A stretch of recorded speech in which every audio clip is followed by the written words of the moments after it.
where was I? Film and TV studies is the new sociology, and education in ephemera will be out of date in 2 years' time. So how's about this for a Chomsky-esque theory?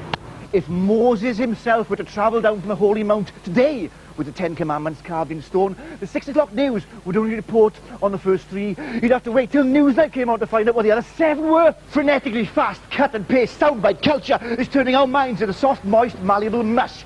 As the cuts get faster, the soundbites get smaller. But you love it, you low... Attention! Filters! This week we've got Oriental Mayhem, Romance in the Bush, Experimental Shorts, Idiotic Killers, and at long, long last, Jude Law's dead. Yes, not before time, bastard.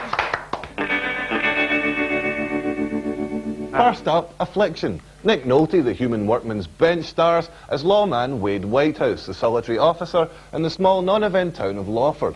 Now, Wade's life is currently in the shit. He's forced into doing odd jobs around town as bugger all actually happens. He's living out of a shitty wreck of a trailer and is in the middle of a messy divorce and custody battle over his daughter. And as if this wasn't bad enough, he's got toothache and a hunter's been mysteriously killed on the first day of the season. Oh yeah, and his mum's just died. Jesus freaks and candy asses. Just leave it, Wade. Praise the Lord.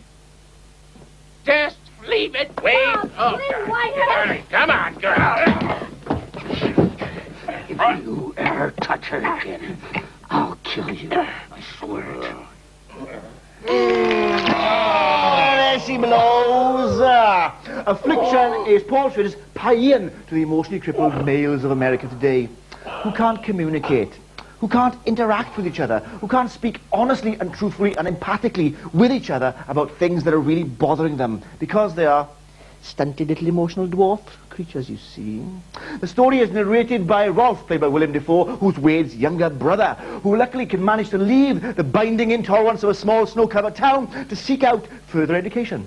But Wade can't do that, you see, because he's a bit thick. So he stays in the town and spirals out of control, believing in an absurd, paranoid, neurotic, Chinatown-esque theory that the town is being bought up by property developers and local businessmen for their own nefarious ends. Things really start getting on top of Wade when he's forced into taking in his permanently pissed, constantly abusive father, played by James Coburn. His only source of comfort is in the arms of waitress Sissy Spacek and lengthy conversations with his kid brother Rolf. And his tooth still hurts. Mine's okay. Steph, there's a gold filling in his tooth. We're rich bastards now. Rich bastards. I guess it was an accident, like everybody thinks. Want to know what I think happened? Find it everywhere. I think your first response to the shooting was the correct one.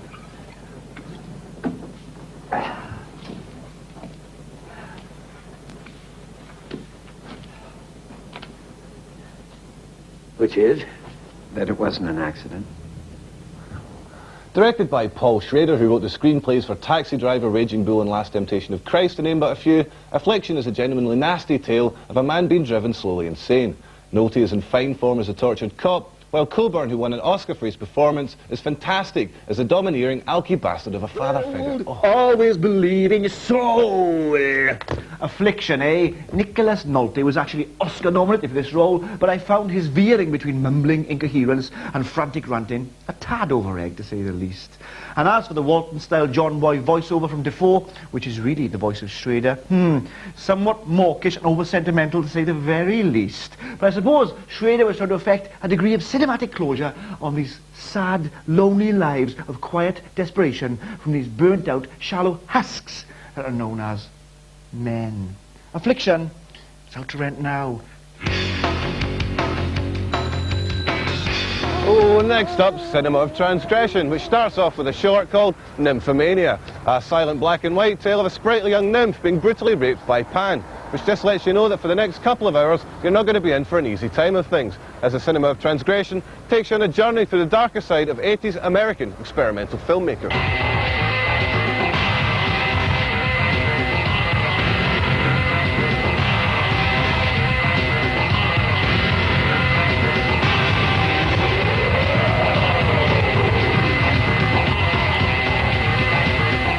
Yes.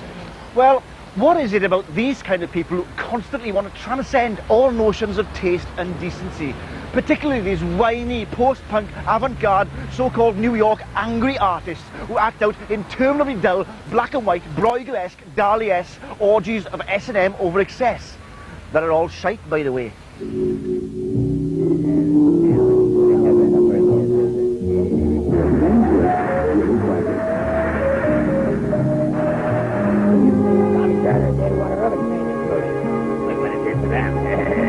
Check out this piece of paper.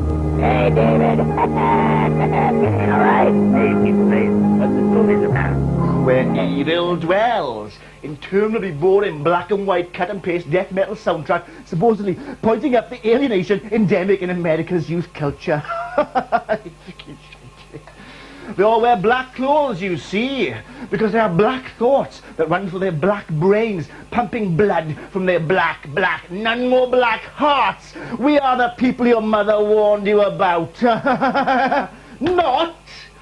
They'll leave all this behind them and get jobs in advertising and raise big-boned kids who become professional tennis players. You mark my bloody word. You watch out. You see it's the truth, that is. Your liquid sex. With a running time of around 2.5 hours, this is a really lengthy watch, particularly as it's all dark, confrontational stuff. Some of the shorts are like watching music videos for German industrial rock bands, complete with extreme noises and imagery. The Cinema of Transgression is part of a BFI series, and it's available to buy now. Nige, come on, we're going!